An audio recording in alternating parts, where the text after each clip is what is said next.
This is Dr. Charles Parker, and you're listening to CoreBrain Journal. It's a place where I connect both fresh discoveries and interesting different perspectives from advanced mind science with the realities of real people and everyday life down on Main Street. Well, welcome aboard, folks. Dr. Charles Parker here one more time. And we have an interesting, many of you heard about neuro-linguistic programming in the past and how it can be so beneficial when you're locked down with all kinds of stuckness in your life. And we have an expert that has written a book called Phobia, Relief from Fear to Freedom. She's an author going to join us today to talk to us about the nuances and the applications of neuro-linguistic programming. Calliope Barlis, thank you so much for coming on board. Appreciate it. Well, thank you so much for having me, Chuck. It's a pleasure.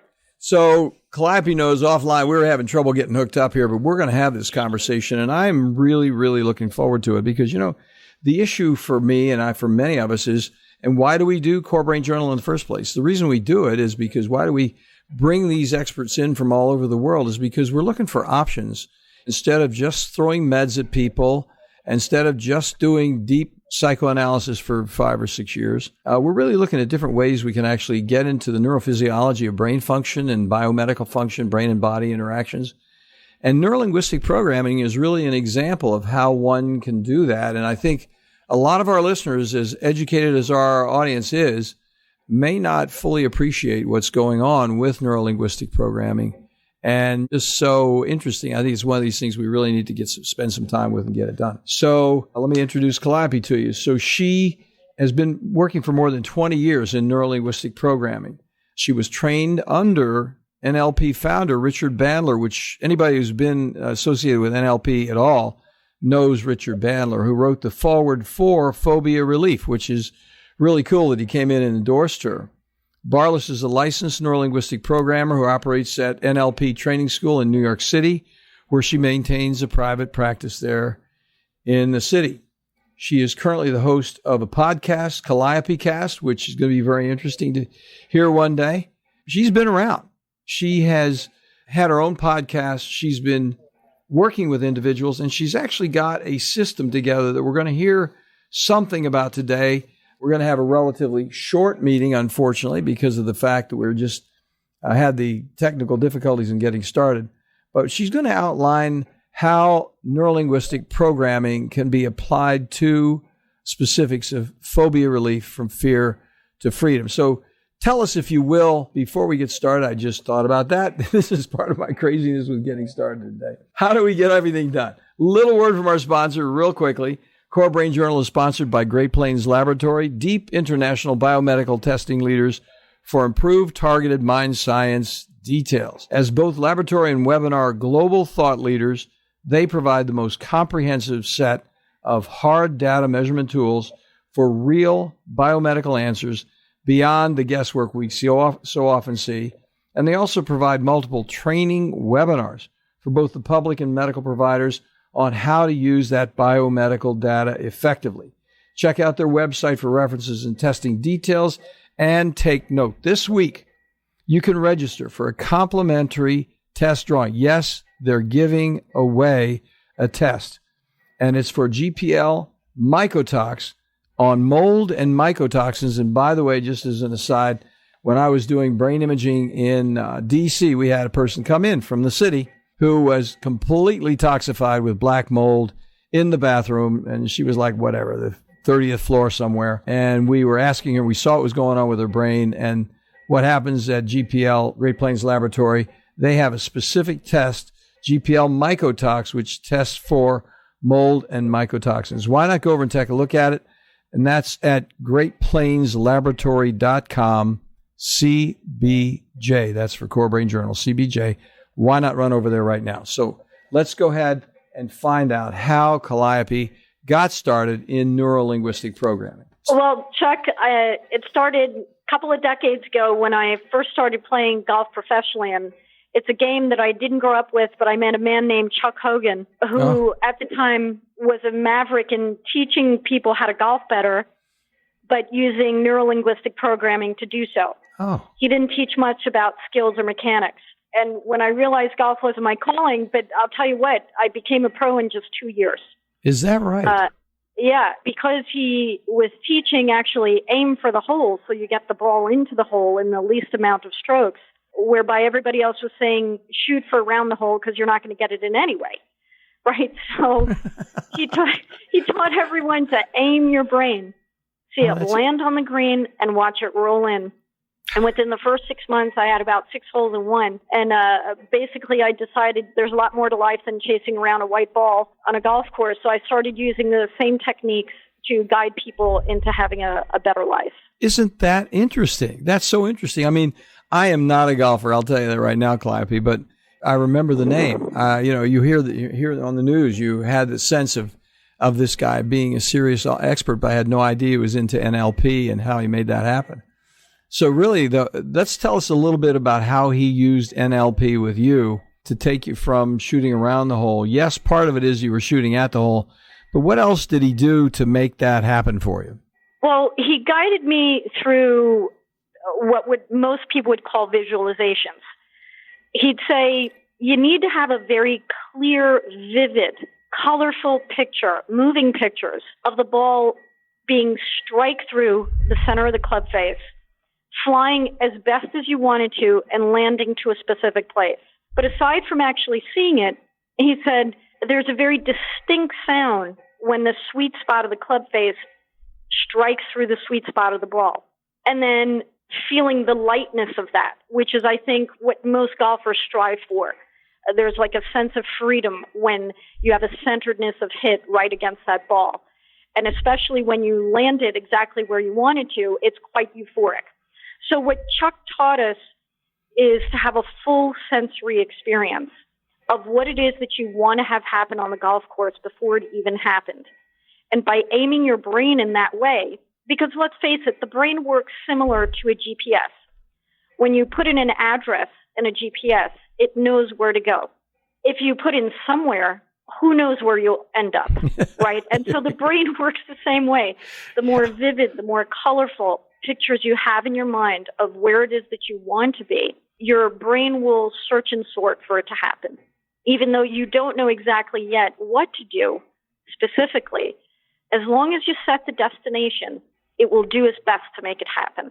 That is so interesting. Now, I've heard that from a number of resources, and off and on we hear about neuro-linguistic programming. You hear about the derivatives of neuro-linguistic programming really all the time. And a number of people that we've interviewed talked about guided imagery and that sort of thing without really putting a label on it and having it as precisely stated as you just stated it. And I think it's very interesting. Well, then the next question, of course, very quickly and right on the tail of that is, how did you make the transition from golf to what you're doing now as a professional consultant and coach? Well, it's sort of a funny story, because after I decided not to golf anymore professionally, I went into acupuncture school. And so I started guiding people through better well-being, not only with the acupuncture, but I found that the way that I talked to them increased their well-being and sometimes even decreased the healing time. Because let's face it, thinking occurs inside the brain.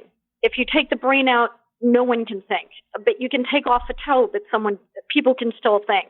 So our thoughts occur in the head, in the brain, and our central nervous system is the brain and the spinal cord. And out from there are nerves, which connect to the very tips of your fingers and the very tips of your toes and everything in between. So that whatever it is that people are thinking has a charge.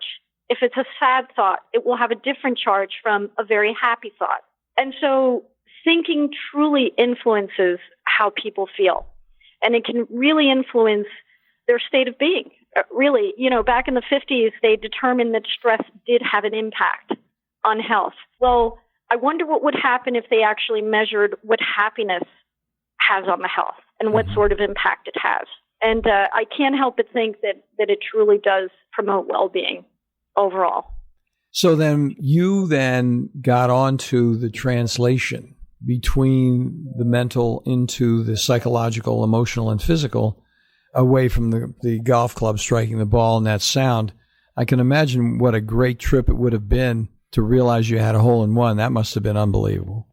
It truly was. And to think that you could will it was even more fascinating and even more uplifting, because it didn't happen by chance.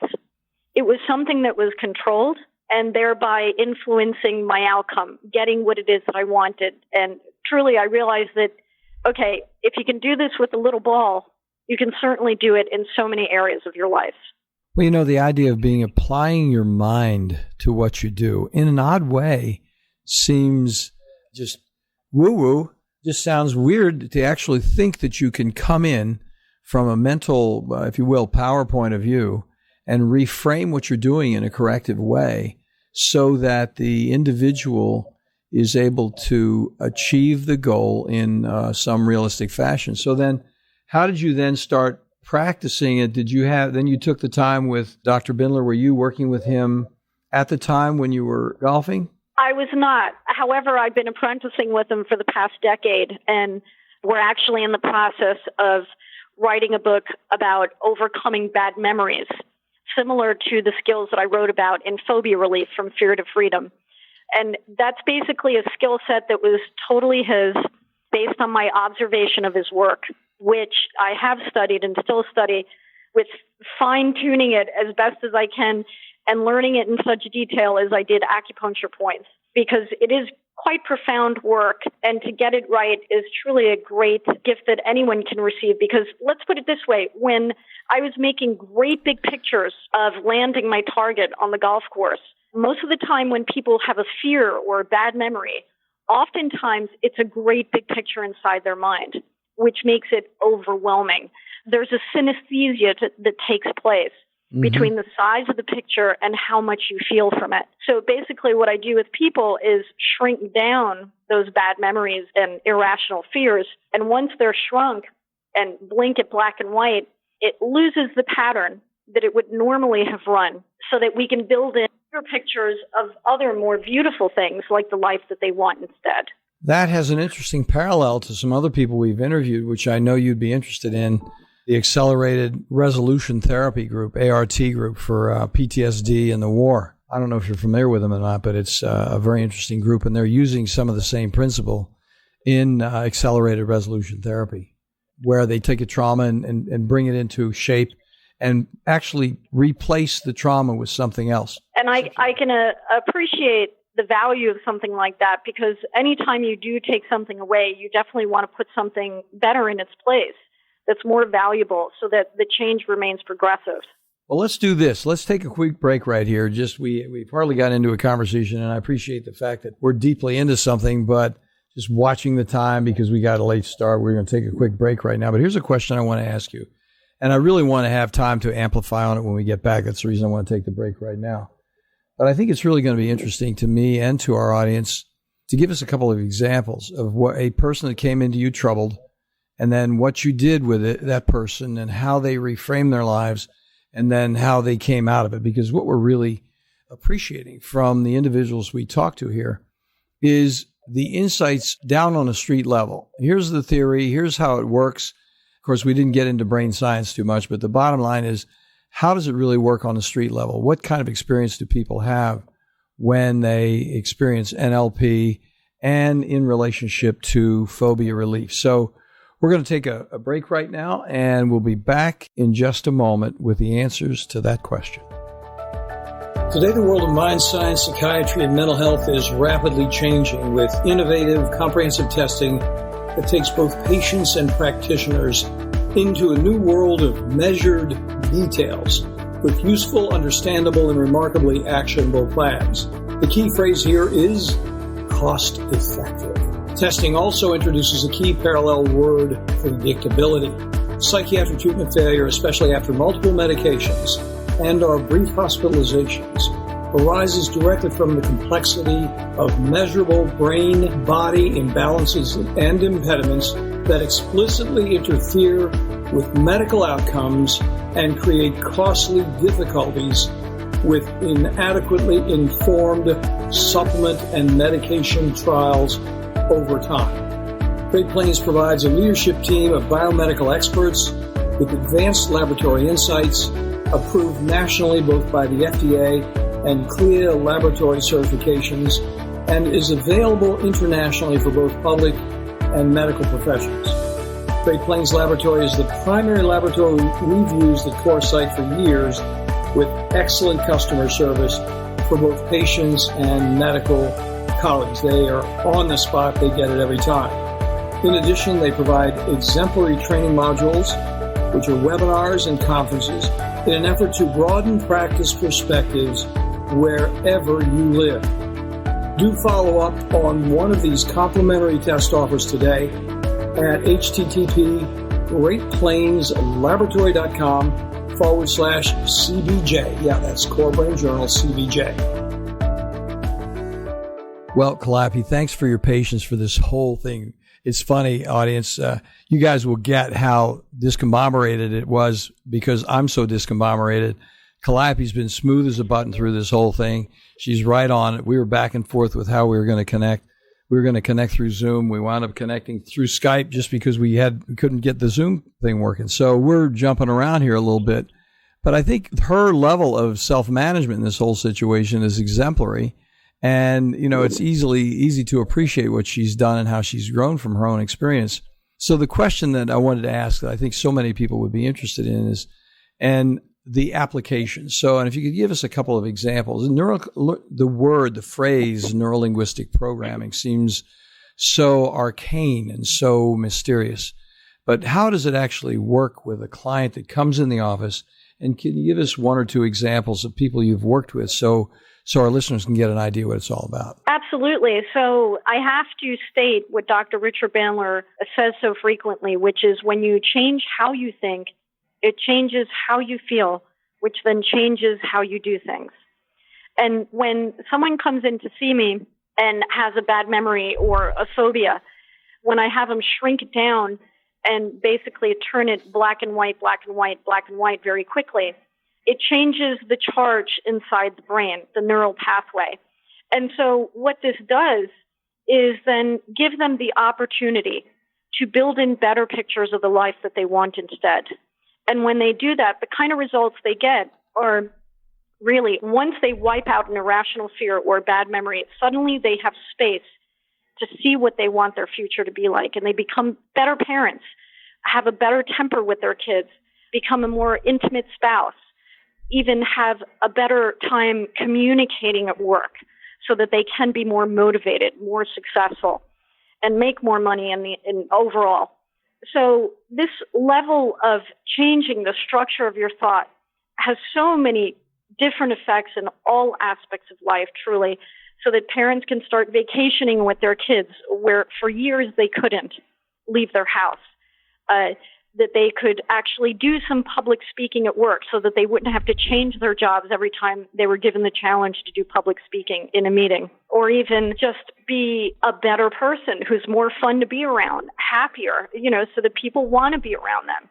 And so really my work is mostly based on connecting people with themselves so they can connect better with the world around them, including their family, friends, and work.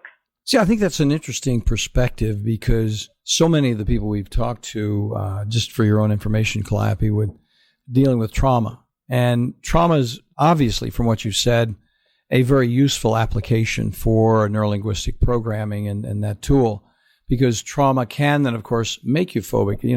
There was a car accident on that corner.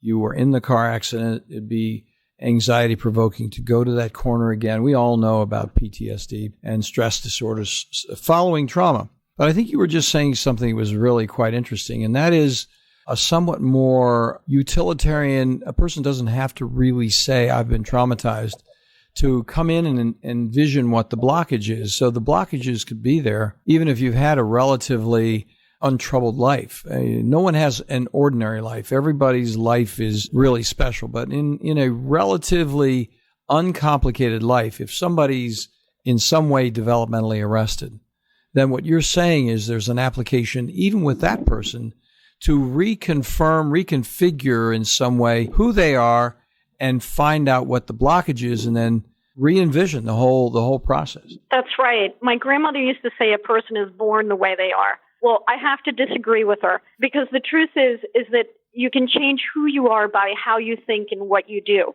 at any given moment. Just because something happened years ago, which oftentimes a trauma could have happened 5, 10, 20, 30, sometimes even 50 years ago for people. And yet they waste so much time throughout a lifetime thinking about that one thing that only happened once. And so when you change the structure of the thought, instead of it being an overwhelming picture or many pictures, and shrink it down to the size of a cell phone screen, it truly changes what they can do and who they become.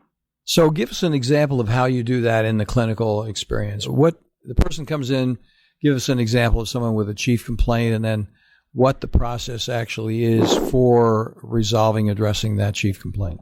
So, for instance, I had a mom come in and her fear was of clowns. She had seen a movie and just had been terrified for 20 years of any clowns. And she saw a clown one day in Times Square and ran away, leaving her infant in the stroller unattended. And so her wish was to not get to that point, where you can imagine that must be terrifying for a mother to even get to that point. And so her wish was to, one, have a great time with her kids during Halloween, dressing up like clowns, going to the circus and enjoying clowns being around, clowning around as they do, and just not being ever in a position where she would leave her child again unattended. So that was her wish, to be with her children at all times, for them to feel protected. And so I had her laugh about the whole situation, which needs to happen, because I have to start laughing about how bad some makeup is on a clown. And, oh my goodness, if you saw yourself doing this, what would you think? And so once you get them seeing from a perspective outside themselves and start laughing about it, and actually start fearing the fact that if they continue this way, they're going to waste thousands of minutes throughout their lifetime, where they could have been having a better time with their kids instead. So taking that great big picture of the clown, shrinking it down to the size of a quarter, and blinking it black and white very quickly, so that before she even gets to the memory, the most dramatic memory she ever had of the clown, you stop it in its place and put in a different thought pattern. And then even imagine herself laughing the next time that she sees a clown at a party who's meant to be there entertaining. So that while she's laughing inside of her mind at the thought of being there, it starts preparing her for an actual real situation. So that when she's at a party with her kids, seeing clowns, she can see herself laughing. And when she can see herself laughing, it's already happening inside the mind. Because I'm sure you know this, Chuck, that there are mirror neurons inside of our brain. And the brain does not know the difference between what it sees, what it's imagined, or what it does. It's all the same to the brain. So when you start imagining things through sights and sounds and feelings, it's just as real to the brain as if you're doing it. And once you start rehearsing people and getting them into that pattern, they can really do anything. See, I think that let's take a quick moment. I love the fact that you brought that up. And I really got interested in that a long time ago by the fellow whose name is not coming to my mind right now, out in California. He has an Indian name, Krishnamurti or something like that. But the mirror neuron concept is extremely important, because a lot of things are packed in there, even with kids who are developmentally delayed, individuals who've had trauma and they're still in their childhood. They've packed it in. Let's talk just a little more about that if we could, because it's so relevant in everyday life, where these things are packed in and where they reside. That's right. So let's put it this way. If I can get a child or an adult who has some developmental stuff going on to start imagining themselves smarter, it's a beginning, because it jumpstarts the process that, okay, I do have a chance to start learning even quicker than what I did. Now, granted, each person is different as their fingerprint. And whatever it is that one person does inside their mind will always vary to the next. So if someone has a developmental issue, by thinking of themselves doing better, well, it's a lot better than not doing it. Let's put it that way. So by aiming their brain towards the place that they'd rather be, so that they have better voices inside their head, that they are smart. And you know what? If it's one thing I always tell people, The moment you start comparing yourself to others, then you don't really know what you are truly capable of. But when you compare yourself to your abilities yesterday and what you're doing today so that you are better today, well, then tomorrow you'll even be better than what you are today. So that really it becomes about your own progression and what you can do more for yourself to progress so that really you add more value to not only your own life, but others' lives as well. Well, I can see the application so often. I mean, you're in corporate land there up in Manhattan, and I'm sure you see individuals who have gone in and just become paralyzed going into a room with a board meeting or whatever. And I can imagine them evolving slowly but surely into this is not a big thing. This is something we're just going to do and get it done. I think that would be very interesting because the whole high power situation that's there on an everyday basis in a city like New York would give you ample opportunity to really, you're playing basketball with some serious people up there. That's right. And when I get them to start thinking that people in the audience are intrigued by what they're saying, instead of thinking, because let's put it this way, most people who have a fear of public speaking have inside their mind thoughts that people are bored with them, or that they don't find them intriguing, or even worse yet, that they're being judged. And they see people with sad faces in the audience. But once they start seeing people being intrigued by what they're saying, interested, and just with a curiosity that they're just dripping for wanting more information from you, well, then things really turn around because suddenly they become someone who has something of value to share with them that's important for them to hear instead of someone who's being looked at and being judged. So that I take them from a place of being judged to a place where they have great value being in that room, and everyone in that room is going to gain something from them. That is really deep inner work, even though it sounds like it's almost commonplace, is so commonsensical. But the work that it takes a person to shed the cocoon is really important. It's great to have a coach like yourself to actually break down the pieces because it doesn't happen overnight. And just the reframes that you've made right here in terms of being able to laugh at the past, you can imagine how useful that would be when you think about anybody could apply that immediately just upon hearing it. It's refreshing and engaging. Then the question is, how do you make it stick? What are the nuances of the next experience and how does that evolve? So all of that's more interesting. So tell us just briefly, we're winding down here. Tell us a little more about your book so we can drive to that particular reason that you wrote it and what are you trying to accomplish with that particular book, Phobia, Relief from Fear to Freedom. Well, it offers hope for people who have been suffering in fear because the skill set that I write is basically a 7-step process that guides people, and really anyone could read it. I have people writing me letters saying that they haven't been able to read an entire book in their lives. But I wrote it in such a way that it's really simple.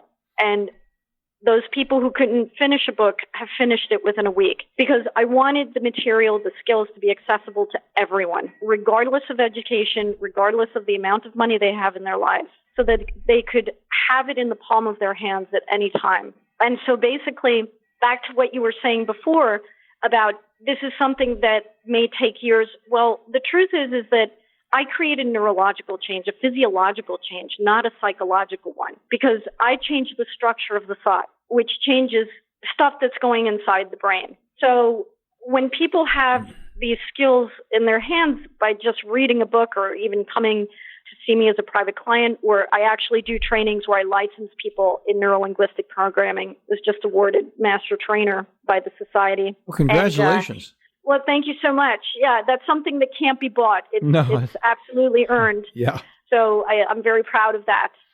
And it's a great honor.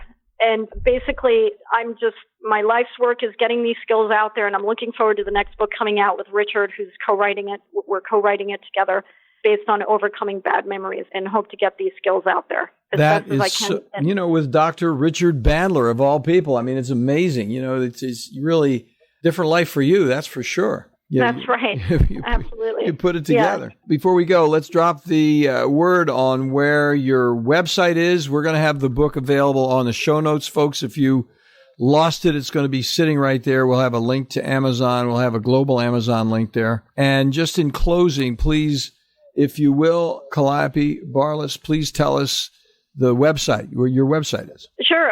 One of them is phobiarelief.org, and the other is my personal website, calliope.nyc, and that's KALLIOPE.NYC, not .com. Look forward to hearing from you all, and truly appreciate the opportunity to share these skills with your listeners, Chuck. Thank you so much for coming on board, Calliope. Really interesting. And, I apologize to you for all the stuff at the beginning. We'll do it again sometime. It'll be a little easier next time. We'll love to, and look forward to it. Me too. Thank you very much. You have a good one. You as well. Thanks for listening to CoreBrain Journal. We're working every day behind the scenes to bring you reports that connect research benches with those street trenches. Here we share the complexity of mind science because, as you know, details really do matter. One of the most pervasive, misunderstood challenges is how commonplace medications, like those written for ADHD, are used so regularly without clear guidelines. If you think you'd like more specifics, take a minute to download my 2-page PDF packed with video links and references on the absolute essentials of how to start ADHD medications. They're easily available at CoreBrainJournal.com/start. Thanks for listening. Do connect and stay tuned. Together we can make a difference.